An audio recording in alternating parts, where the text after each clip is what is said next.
ఏంటో తెలీదు. వాడికి అనురాగం అంటే ఏంటో తెలీదు. మన ఒక భార్య, బిడ్డ, తల్లి, తండ్రి వాళ్ళ పట్ల వాడి యొక్క ధర్మం ఏంటో వాడికి తెలీదు.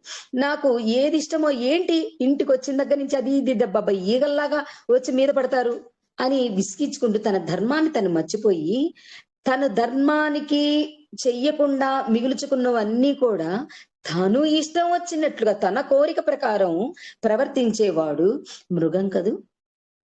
మృగం ఏం చేసింది? ఇప్పుడు ఇందాకేం చెప్పుకున్నాం? ఒక మృగం ఆకలేనప్పుడు ఒక మృగం కనిపించిందంటే, ఇంకొక మృగాన్ని పడేసి, చంపేసి, ఈ బలమైన మృగం దానికంటే బలహీనుడిని చంపేసేసి తినేస్తూ ఉంటుంది. దాన్ని అంటిపెట్టుకొని ఉన్న బిడ్డలు అయన్నీ ఏమైపోతాయి దీనికెందుకు? ఇలా ప్రవర్తించేవాడు. అంటే ఏంటి అనంటే, తన యొక్క ఆహ్, బంధాలని తన యొక్క ధర్మాన్ని నిర్వర్తించకుండా మృగంలాగా ప్రవర్తించేవాడు పతనమైపోతున్నాడు అర్జున. ఈ గూడా ఈ పతనం కావటానికి కూడా కేవలం తను భగవంతుణ్ణి అని తెలుసుకోకపోవటమే. తానే భగవంతుడై ఉన్నాడు అన్న విషయం తెలుసుకోలేకపోవటమే ఇక్కడ జరుగుతున్న విషయం. ప్రపంచంలో భౌతికంగా కనిపించే ఈ యొక్క రంగురంగుల ప్రపంచాన్ని ఆధారం చేసుకొని, ఆ ప్రపంచంలోనే నేను అనంతమైన ఆనందముని భ్రమపడి ఎగిరిపోవాలని చెప్పేసి ఎగిరి, ఎగిరి, ఎగిరి, ఎగిరి తన రెక్కలు ఉడికిపోయి పడిపోతాడు. ఎగిరినంత కాలం కూడా నువ్వు ఎవ్వరిని లెక్క చేయలా. ఎవ్వరిని ప్రేమించలా. నీకు సహాయం చేయటానికి ఒక్క నలుగురిని కూడా నువ్వు చేసుకోలా.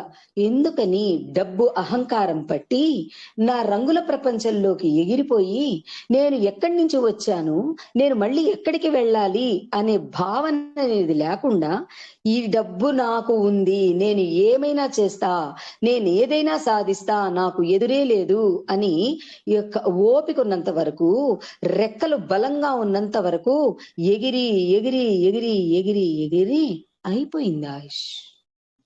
ఆయుష్ అయిపోయిన తర్వాత ఎముకలు ఉడికిపోయి తను తినకూడనివి తిని, తాగకూడనివి తాగి, చెయ్యకూడనివి చేసి, తన ధర్మాలు తను మర్చిపోయి ఎవరైతే ప్రవర్తించి ఉన్నారో వాళ్ళకి వయసయిపోయింది. ఎప్పుడో 90 ఏళ్లకో, 100 ఏళ్లకో రావాల్సిన నీరసం 30, 40 ఏళ్లకే వచ్చేస్తుంది. ప్రేమలు చూపించాల్సిన బిడ్డలు, భార్య 40 ఏళ్లలో ఆసరాగా ఉండాల్సిన సంబంధాలు అన్నీ తెగిపోయాయి.